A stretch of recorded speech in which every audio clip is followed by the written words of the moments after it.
So here's how I took the Abyss Villain Challenge. As usual, I'm doing this a day before the challenge goes live, and then quitting out at the Collector, or actually in this case dying against the Collector right when he's about to die himself, so that I can finish the fight when the objective goes live tomorrow when I'm done recording this.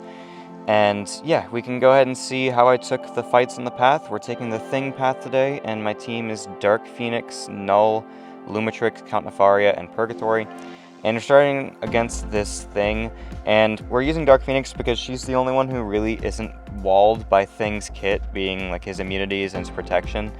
And yeah, we're just going to do a regular Dark Phoenix rotation where we're going to get 3 permanent Nova Flames and then just get our big Fury up, of course, which will also benefit those big Nova Flames, and then start spamming special 1s and special 2s to get some of those ticking Nova Flames. As you can see here, I have 3 of the permanents up, and now we're going to start to get the ticking ones going. And yeah, the Dark Phoenix does pretty well for this. He does get a lot of energy resist as his rock stacks goes up. That's why you see once he loses his rock stacks, we do a significant amount of extra damage on the red, because he doesn't have the energy resistance when his rock stacks are low, of course. And then we're going to go ahead and just kill him right here, and it's pretty much a non-issue fight. She doesn't have to worry about too much going on. It's just a big Thing, basically, with no nodes. Whereas some of the other fights actually do have nodes. Like this Omega Red does technically. He's going to increase his combat power rate and his attack rating as the fight goes on.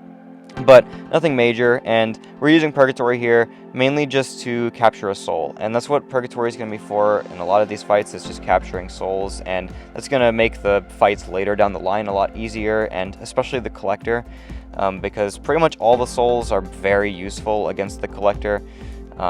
Yeah, literally all 5 of them have a reason to be helpful against the Collector, and she is going to be my primary Collector killer once we get there, and she's going to do a hella good job of it, as you'll see later down the line. But against the Mega Red here, like, we can show off exactly how I play Purgatory for these Abyss fights. We're going to go to SP3 first to get the massive power gain, and then just drop special 2s while that power gain buff is active.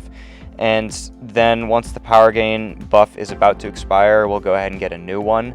And yeah, you can see I do that right here. But yeah, like, if my power gain's not close to expiring, we're just going to drop special 2s to do a large chunk of damage. The special 3s also do 3% of his health, which would be more if it wasn't capped by damage cap, unfortunately. But yeah, she does a pretty good job for this Omega Red, because most champs do. Like, this fight isn't that difficult, quite frankly. And yeah, we'll go ahead and capture the soul, which we already did as soon as we hit 10 neutralize. But yeah, Omega Red's down, we have the mutant soul, and that's going to be a very helpful one, because the mutant soul allows you to power steal a percentage of the opponent's remaining power after they drop a special. Here we're using Null against this Quake, and this Quake pretty much is a nothing fight as long as you can crit. You just can't use a champion who doesn't crit. If you can use a champ who crits, it's literally a nodeless fight, because yeah, she's going to get this Aftershock stuff on her, and if it reaches 100, then you die, but if you crit, it reduces it by like 8, and yeah, as long as you're using a champion who actually can crit, like, that's never going to happen. So we're ramping up Null. We're going to get to 99 Living Abyss, and then we're going to go ahead and drop the special 3 and start doing a stupid amount of damage in the Corruption mode.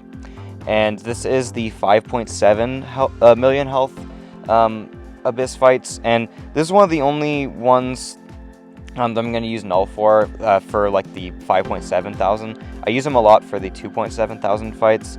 There's another one, I think, where we use them, but I ended up using Dark Phoenix as like my generic attacker for the 5.7 million health fights, because I do think she is probably the best for most of them. But I use Null for Quake, and I use Null for Howard the Duck as far as the 5.7 million health fights go, and then Dark Phoenix mostly for the other ones, with an exception like Purgatory for a couple. And yeah, against this Quake here, like, he's going to do a hella good job. As you can see, the damage is just absolutely mental, and we'll go ahead and squeeze out some really nice regen at the end of the fights, just by doing our heavies and our special 1s, and then Quake goes down. And we'll move on to the 4th fight, which is going to be against Medusa. And we're not going to spend too much time on this one, because there's not much Medusa has going on in this fight with Purgatory. You're going to start neutralizing all the buffs and nullifying all the buffs, and in that case, Medusa is not going to be able to auto-block. and as long as we're nullifying, she won't be able to get the Unstoppable active. She will get the Unstoppable active later once Medusa stops triggering buffs for me to be able to nullify. And I don't really know how that happened. Like, it did slip through the neutralize, and I guess there's just extra ability accuracy or something that is on the Abyss fights. I really don't know. I've literally never cleared the Abyss before other than last week's challenge. But maybe there's something that allows the Unstoppable to bypass some ability accuracy reductions. But it did get stopped sometimes, just not all the time. I don't know how it works, but either way, Purgatory just destroys the Cosmics. I think all of them, except for Venom the Duck I used her for, which I probably could have done Venom the Duck very easily and maybe should have. But we'll get to that later. Next up, we're fighting Mephisto with Count Nefaria, and this is a pretty fun fight, as long as I get the parry on his special ones down, which I actually do mess up quite a bit in this fight. There, I messed up for a different reason, but yeah, if you can do the counter evade and then go ahead and hit him afterwards, you're going to place an energy vulnerability, and once you get those energy vulnerabilities stacking, your damage just kind of goes through the roof. And it's pretty easy to stay Ionic against Mephisto. He's got some passive power gain, which you can siphon for yourself. And the Incinerate damage, of course, Nefaria doesn't care about because he has both energy resistance and Incinerate's resistance, which includes all effects. And that's just perfect for Mephisto. So yeah, we want to try to parry the special ones as often as we can, place the energy vulnerabilities, which will just increase our damage by a very large chunk. And this is a pretty fun fight. I don't think we really use Nefaria outside of this fight. And I could have really done like every single fight with just Purgatory, Null, and Dark Phoenix. But we have 2 extra team slots, so I ended up using Nefaria and then Lumatrix for something later. And here against Captain Marvel, this fight is just bring a Mystic who can, of course, give her charges pretty consistently, and it's very easy. Very annoying, but very easy, because, yeah, this fight is just really annoying fight, man. The power gain that she gives you kind of sucks, and I went to a special 3, which I should have removed my own power and dropped special 2 instead, so I didn't get that big power gain, but that's not how it played out. But yeah, here we go ahead and push her into our binary again, and we just need to get her to lose as fast as we can, which we do here, and it's just about spamming special ones, and then I'll go ahead and drop another special 1 there, drop another special 1 there, and she's almost dead now. We're trying to bait the special, and she does not want to drop the specials very consistently, but eventually we get it out of her, and then I'm dropping another special 1, get some more regen going, and then she's just dead right there. So, a very simple fight, just very annoying. Next up is Ghost, and Ghost, you're going to get the Tech Soul in this fight, and that one is really good. It's one of my favorites because it lets you place an armor break every time you reach a bar of power, and that's going to help Purgatory's damage by a very large amount. And of course, it's very helpful against these tech fights because you do need to remove the armor up buff that the opponent gets, which you can also do via Nullify and Neutralize, but the armor break, of course, is going to be one of the easier ways of doing that. And it's just more damage, so it's very nice to be able to get the armor break. And yeah, we'll just do the regular rotation, go to special 3, starts dropping special 2s afterwards, and then Ghost is going to die here, and we'll lock in the Tech Soul, which is our third soul on the hunt, because we got the mutant, we got the cosmic, and now we got the tech, and then the next one we'll get is the mystic. But before we get the mystic soul, we're going to go fight Iron Man Infinity War with Null, and yeah, he's just tailor-made for this fight. You have true accuracy on your mediums and heavies. You just make it to where he can't gain armor once you're in the corruption mode, and you're going to see, like, because of that, I'm going to go ahead and drop my special 3 before I even hit 99, because any armor up effect he would trigger in Corrupted is going to immediately be an armor break instead, so we can continue to stack up the armor breaks in the Corrupted mode. And yeah, we just do a ridiculous amount of damage on our light attacks, because he can't go bleed immune if he can't get an armor, and this is just a really fun fight. It's one of my favorite fights to do with Null. We're going to bait a special here, and then I'm actually going to get hit by it because I dexed it too early, but it's fine. We get pushed to special 3, and I can get another corruption active, which is still not bad at all because we want to be in corruption as much as possible. And then he would trigger his 8% health threshold, 15% health threshold, but he can't because he's in corruption and he can't gain the power or anything, so he goes down. Now we're fighting Joe Fixit. This is a really fun fight, actually. This is the 5.7 million health, and like I said, I use Dark Phoenix for most of these. And in this fight, we're just going to do the regular rotation. But cool thing, when he Fate Seals you, it's going to actually remove all your buffs, of course, and then replace them all as passives. And at one point, I'm going to have like 3 power gains up at once. It's really funny looking. And yeah, the refresh part is crazy because, as you can see, my power gain has lost like half of its duration there. And then once he triggers the Fate Seal, which actually we're going to see it here instead.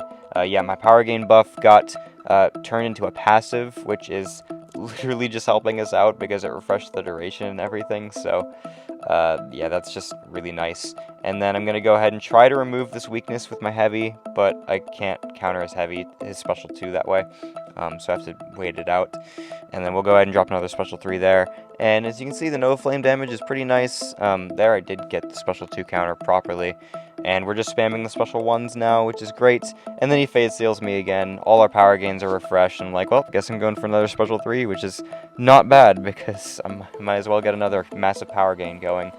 And then, of course, he's not going to last too long. We drop another special 2 in a moment. And then he's going to drop in just a second. So he goes down. And then we did that fight in just over 4 minutes. So now we're going to go fight Mordo, and of course we're going to go ahead and get the Mystic Soul with this one, so that's our 4th soul. The 5th one will be close to the end of the run when we get the Skill Soul, because there's only one skill defender on this path actually, that being Aegon, of course. And yeah, she's going to do very fine for this fight. Like, you can't parry, of course, but you'll be able to turn off his power gain buff, which is helpful. If he evades, it kind of sucks because he'll, of course, counterattack, but it's whatever. He also places a Fate Seal on you, which also kind of sucks because we can't get the special 3 power gain. We can't get the special attack Fury while it's active, but it's not active for too much in the fight, so you're not too fussed about it. And yeah, I ended up just blocking some special 1s, so I didn't trigger Dex to delay the Fate Seal from happening. And of course, we get degen through the block because of that, but it barely does any damage, especially when he can't get Furies and Abyss attack pools. Abyss attack pools just are not much of anything anymore. So yeah, I'm just going for another special 3 there, and then I don't actually get the power gain because I was Fate Sealed, but it's pretty chill because we're just going to drop a special 2 here, and he goes down. Mystic Soul acquired, and we move on to the next fight, which is Venom the Duck. In hindsight, I'd probably still use Purgatory for this because Null still is great for this fight, but Purgatory would be easier. His combat power rate is just annoyingly big, of course. And then, yeah, I skipped a lot of this fight just to where we get to the 99 Living Abyss. And then once we get there, like, it's very easy because even with his increased combat power rate, you're still reducing it by so much because of the armor breaks in Corruption mode. So you're not really that mad about it, but it's just the getting there process that's really annoying. Countering his special 1s was something I had to learn. Don't ask me what that was about. I don't want to talk about it, but yeah, like, once we get into the Corruption mode, he's just getting so much less power than normal, and it was very simple. And yeah, I'm going to go ahead and drop some special 1s, which is going to start placing more Corruptions and allow me to get some regen, so we're not losing any uptime on the armor breaks. And here I'm just going to go ahead and get to another special 2, which is going to kill him, I think. Yeah, we get some really juicy crits, and we finish the fight at full health. So yeah, now we're going to start, like, speedrunning at this point. Actually, after the Howard, I moved through the fights pretty fast, I think. And this Howard, it's a massive Howard. Like, I think the big thing that he does is, like, he has indestructibles and you remove them with the heavy. And it's like, okay, that's super simple to do, of course. And yeah, I'm just doing my light intercepts a lot. He does actually screw me over with a walk-up light attack, but who cares? He barely can do any damage to me. Because, yeah, this is the Abyss. This content released 6 years ago, so yeah, there's not much to it. It's a 5.7 million health fight that I used Null for, where I could have used Dark Phoenix as well. I could have used Purgatory as well. It doesn't matter, man. But Null probably did that the fastest, quite frankly. Null with class advantage.